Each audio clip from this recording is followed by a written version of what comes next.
Hello, everybody. Welcome to today's Reading Through the Bible in 365. Today we are going to be focusing on Genesis chapter 36, 37, and 38, and Matthew chapter 10, verses 21 to 42. So we're going to get started in Genesis with chapter 36. This is the account of the descendants of Esau, also known as Edom. Esau married two young women from Canaan, Ada the daughter of Elon the Hittite, and Aholibamah, the daughter of Anna, and granddaughter of Zibeon the Hivite. He also married his cousin Basemath, who was the daughter of Ishmael and the sister of Nebaioth. I don't know. Ada gave birth to a son named Eliphaz for Esau. Basemath gave birth to a son named Reuel. Aholibamah gave birth to sons named Jeush, Jalam, and Korah. All these sons were born to Esau in the land of Canaan. Esau took his wives, his children, and his entire household, along with his livestock and cattle, all the wealth he had acquired in the land of Canaan, and he moved away from his brother Jacob. There was not enough land to support them both because of all the livestock and possessions they had acquired. So Esau, also known as Edom, settled in the hill country of Seir. This is the account of Esau's descendants, the Edomites, who lived in the hill country of Seir. These are the names of Esau's sons: Eliphaz, the son of Esau's wife Ada, and Reuel, the son of Esau's wife Basemath. The descendants of Eliphaz were Teman, Omar, Zepho, Gatam, and Kenaz. Timnah, the concubine of Esau's son Eliphaz, gave birth to a son named Amalek. These are the descendants of Esau's wife Ada. The descendants of Reuel were Nahath, Zerah, Shema, and Mizah. These are the descendants of Esau's wife Basemath. Esau also had sons through Aholibamah, the daughter of Anna, and granddaughter of Zibeon. Their names were Jeush, Jalam, and Korah. These are the descendants of Esau who became the leaders of various clans. The descendants of Esau's oldest son, Eliphaz, became the leaders of the clans of Teman, Omar, Zepho, Kenaz, Korah, Gatam, and Amalek. These are the clan leaders in the land of Edom who descended from Eliphaz. All these were descendants of Esau's wife, Ada. The descendants of Esau's son Reuel became the leaders of the clans of Nahath, Zerah, Shammah, and Mizah. These are the clan leaders in the land of Edom who descended from Reuel. All these were descendants of Esau's wife Basemath. The descendants of Esau and his wife Aholibamah became the leaders of the clans of Jeush, Jalam, and Korah. These are the clan leaders who descended from Esau's wife Aholibamah, the daughter of Anna. These are the clans descended from Esau, also known as Edom, identified by their clan leaders. These are the names of the tribes that descended from Seir, the Horite. They lived in the land of Edom: Lotan, Shabal, Zibeon, Anna, Dishan, Ezer, and Dishan. These were the Horite clan leaders, the descendants of Seir, who lived in the land of Edom. The descendants of Lotan were Hori and Heman. Hemem. Lotan's sister was named Timnah. The descendants of Shabal were Alvan, Manahath, yikes, Ebal, Shepo, and Onam. The descendants of Zibeon were Aiah, and Anna. This is the Anna who discovered the hot springs in the wilderness while he was grazing his father's donkeys. The descendants of Anna were his son Dishon and his daughter Aholibamah. The descendants of Dishon were Hemdan, Eshban, Ithran, and Kiran. The descendants of Ezer were Bilhan, Zaavan, and Akan. The descendants of Dishan were Uz and Iran. So these were the leaders of the Horite clans: Lotan, Shabal, Zibeon, Anna, Dishon, Ezer, and Dishan. The Horite clans are named after their clan leaders who lived in the land of Seir. These are the kings who ruled in the land of Edom before any king ruled over the Israelites. Bela, son of Beor, who ruled in Edom from his city of Dinhabah. When Bela died, Jobab, or I guess it's Bela, maybe, Jobab, son of Zerah from Bozrah, became king in his place. When Jobab died, Husham from the land of the Temanites became king in his place. When Husham died, Hadad, son of Bedad, became king in his place and ruled from the city of Avith. He was the one who defeated the Midianites in the land of Moab. When Hadad died, Samlah from the city of Masrekah became king in his place.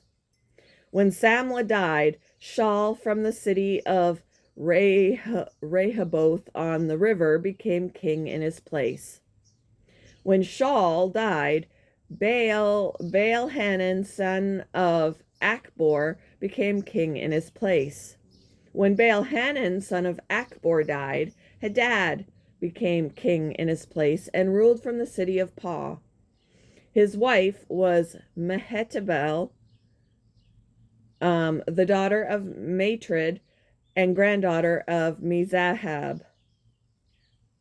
These are the names of the leaders of the clans descended from Esau, who lived in the places named for them: Timnah, Alva, and Jetheth. Jeholibamah, Elah, Pinon, Kenaz, Teman, Mibzar, Magdiel, and Aram. These are the leaders of the clans of Edom, listed according to their settlements in the land they occupied. They all descended from Esau, the ancestor of the Edomites. Chapter 37. So Jacob settled again in the land of Canaan, where his father had lived as a foreigner. This is the account of Jacob and his family. When Joseph was 17 years old, he often tended his father's flocks. He worked for his half-brothers, the sons of his father's wives, Bilhah and Zilpah. But Joseph reported to his father some of the bad things his brothers were doing. Jacob loved Joseph more than any of his other children because Joseph had been born to him in his old age. So one day Jacob had a special gift made for Joseph: a beautiful robe. But his brothers hated Joseph because their father loved him more than the rest of them. They couldn't say a kind word to him. One night Joseph had a dream, and when he told his brothers about it, they hated him more than ever. "Listen to this dream," he said. "We were out in the field, tying up bundles of grain. Suddenly my bundles stood up, and your bundles all gathered around and bowed low before mine." His brothers responded, "So you think you will be our king, do you? Do you actually think you will reign over us?" and they hated him all the more because of his dreams and the way he talked about them. Soon, Joseph had another dream, and again he told his brothers about it. "Listen, I have had another dream," he said. "The sun, moon, and 11 stars bowed low before me." Excuse me. This time he told the dream to his father as well as to his brothers, but his father scolded him. "What kind of dream is that?" he asked. "Will your mother and I and your brothers actually come and bow to the ground before you?" But while his brothers were jealous of Joseph, his father wondered what the dreams meant. Soon after this, Joseph's brothers went to pasture their father's flocks at Shechem. When they had been gone for some time, Jacob said to Joseph, "Your brothers are pasturing the sheep at Shechem. Get ready, and I will send you to them." "I'm ready to go," Joseph replied. "Go and see how your brothers and the flocks are getting along," Jacob said. "Then come back and bring me a report." So Jacob sent him on his way, and Joseph traveled to Shechem from their home in the valley of Hebron. When he arrived there, a man from the area noticed him wandering around the countryside. "What are you looking for?" he asked. "I'm looking for my brothers," Joseph replied. "Do you know where they are pasturing their sheep?" "Yes," the man told him. "They have moved on from here, but I heard them say, 'Let's go on to Dothan.'" So Joseph followed his brothers to Dothan and found them there. When Joseph's brothers saw him coming, they recognized him in the distance. As he approached, they made plans to kill him. "Here comes the dreamer," they said. "Come on, let's kill him and throw him into one of these cisterns. We can tell our father a wild animal has eaten him. Then we'll see what becomes of his dreams." But when Reuben heard of their scheme, he came to Joseph's rescue. "Let's not kill him," he said. "Why should we shed any blood? Let's just throw him into this empty cistern here in the wilderness. Then he'll die without our laying a hand on him." Reuben was secretly planning to rescue Joseph and return him to his father. So when Joseph arrived, his brothers ripped off the beautiful robe he was wearing. Then they grabbed him and threw him into the cistern. Now the cistern was empty. There was no water in it. Then, just as they were sitting down to eat, they looked up and saw a caravan of camels in the distance coming toward them. It was a group of Ishmaelite traders taking a load of gum, balm, and aromatic resin from Gilead down to Egypt. Judah said to his brothers, "What will we gain by killing our brother? We'd have to cover up the crime. Instead of hurting him, let's sell him to those Ishmaelite traders. After all, he is our brother. After all, he is our brother, our own flesh and blood." And his brothers agreed. So when the Ishmaelites, who were Midianite traders, came by, Joseph's brothers pulled him out of the cistern and sold him to them for 20 pieces of silver. And the traders took him to Egypt. Sometime later, Reuben returned to get Joseph out of the cistern. When he discovered that Joseph was missing, he tore his clothes in grief. Then he went back to his brothers and lamented, "The boy is gone. What will we do now?" Then the brothers killed a young goat and dipped Joseph's robe in its blood. They sent the beautiful robe to their father with this message, "Look at what we found. Doesn't this robe belong to your son?" Their father recognized it immediately. "Yes," he said, "it is my son's robe. A wild animal must have eaten him." Joseph has clearly been torn to pieces. Then Jacob tore his clothes and dressed himself in burlap. He mourned deeply for his son for a long time. His family all tried to comfort him, but he refused to be comforted. "I will go to my grave mourning for my son," he would say, and then he would weep. Meanwhile, the Midianite traders arrived in Egypt, where they sold Joseph to Potiphar, an officer of Pharaoh, the king of Egypt. Potiphar was captain of the palace guard. Chapter 38.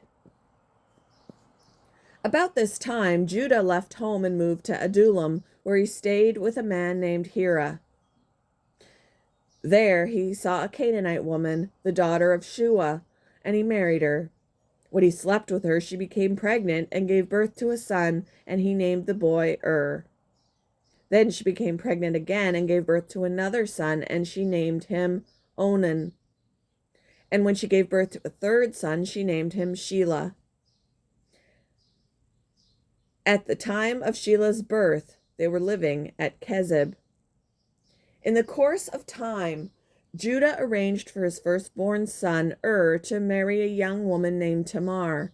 But was a wicked man in the Lord's sight, so the Lord took his life. Then Judah said to Er's brother Onan, "Go and marry Tamar, as our law requires of the brother of a man who has died. You must produce an heir for your brother." But Onan was not willing to have a child who would not be his own heir. So whenever he had intercourse with his brother's wife, he spilled the semen on the ground. This prevented her from having a child who would belong to his brother. But the Lord considered it evil for Onan to deny a child to his dead brother, so the Lord took Onan's life too. Then Judah said to Tamar, his daughter-in-law, "Go back to your parents' home and remain a widow until my son Shelah is old enough to marry you." But Judah didn't really intend to do this because he was afraid Shelah would also die, like his two brothers. So Tamar went back to live in her father's home. Some years later, Judah's wife died. After the time of mourning was over, Judah and his friend Hira, the Adullamite, went up to Timnah to supervise the shearing of his sheep.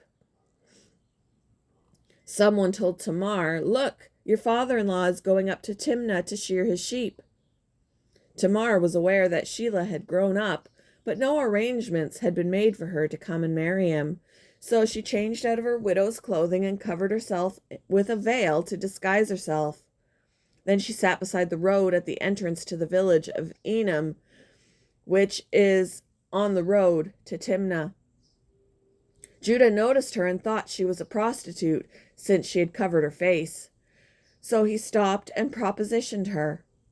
"Let me have sex with you," he said, not realizing that she was his own daughter-in-law. "How much will you pay to have sex with me?" Tamar asked. Sorry about the dog. "I'll send you a young goat from my flock," Judah promised. "But what will you give me to guarantee that you will send the goat?" she asked. "What kind of guarantee do you want?" he replied. She answered, "Leave me your identification seal and its cord and the walking stick you are carrying." So Judah gave them to her. Then he had intercourse with her, and she became pregnant. Afterward, she went back home, took off her veil, and put on her widow's clothing as usual. Later, Judah asked his friend Hira, the Adullamite, to take the young goat to the woman and to pick up the things he had given her as his guarantee. But Hira couldn't find her. So he asked the men who lived there, "Where can I find the shrine prostitute who was sitting beside the road at the entrance to Enam?" We've never had a shrine prostitute here," they replied. So Hira returned to Judah and told him, "I couldn't find her anywhere, and the men of the village claim they've never had a shrine prostitute there." "Then let her keep the things I gave her," Judah said. "I sent the young goat as we agreed, but you couldn't find her. We'd be the laughingstock of the village if we went back to look for her." About 3 months later, Judah was told, "Tamar, your daughter-in-law, has acted like a prostitute, and now, because of this, she's pregnant."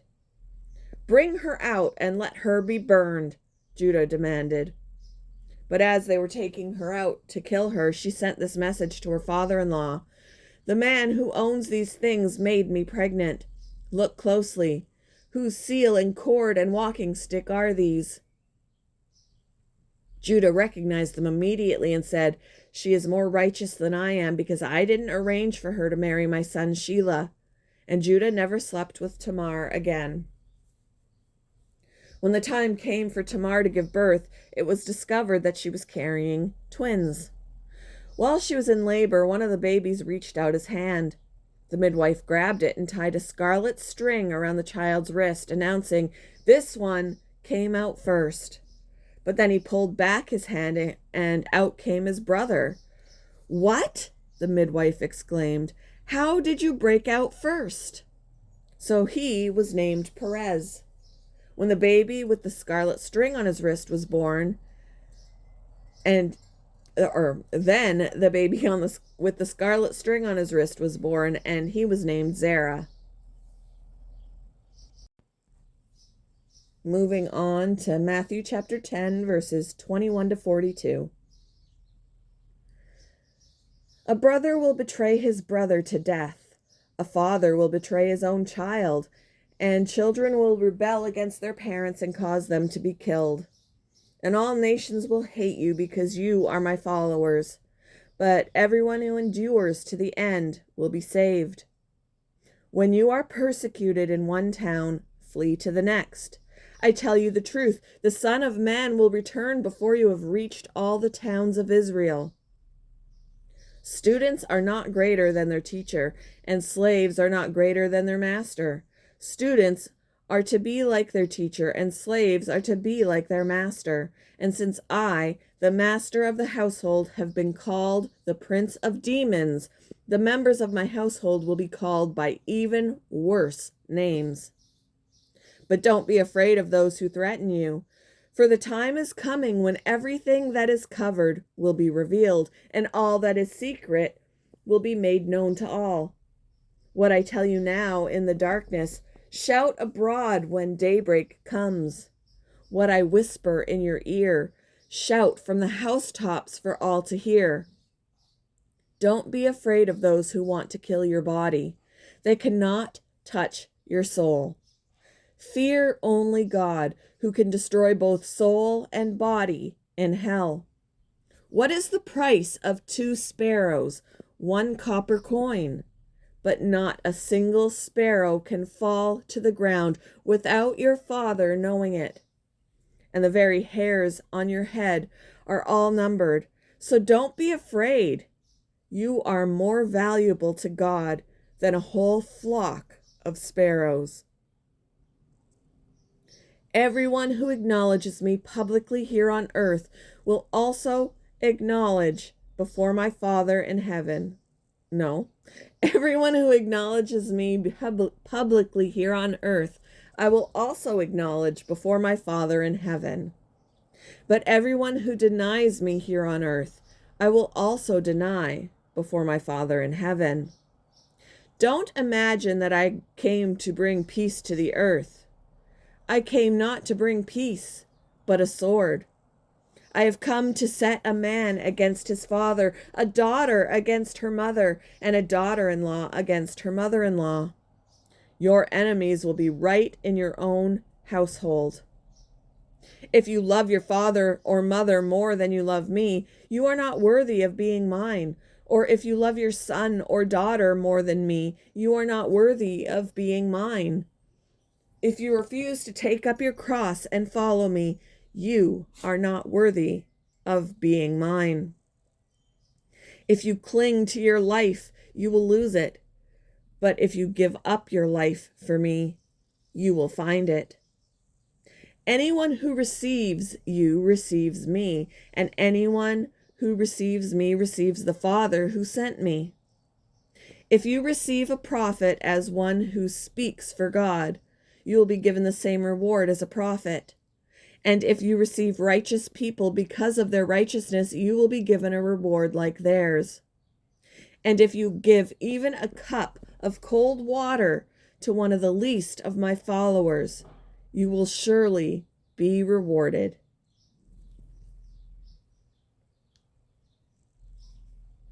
Thank you for joining me for today's reading through the Bible in 365. I hope you all have a wonderful Tuesday, and I will see you in the next one, guys.